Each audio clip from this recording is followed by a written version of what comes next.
Ipinahayag ng mga magsasaka sa Daburab, Cauayan City, Isabela ang kanilang pagnanais na magdagdagan ang arawang sahod dahil sa patuloy na pagtaas ng presyo ng mga pangunahing bilihin at pangangailangan ng kanilang pamilya. Sa panayam ng IFM News Team sa mga magsasaka sa Cauayan City, kasalukuyang tumatanggap sila ng 500 pesos kada araw, depende pa rin sa kanilang amo. Ngunit madalas ay sila ang sumasagot sa merienda at tanghalian nila kaya't nababawasan pa ang kanilang kita.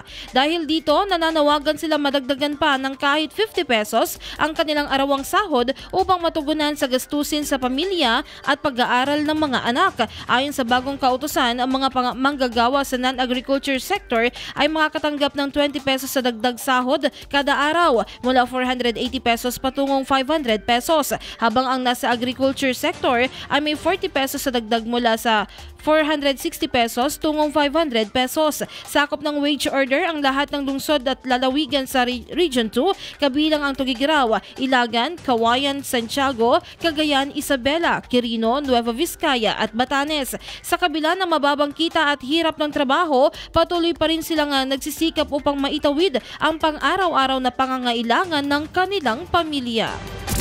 IFM News.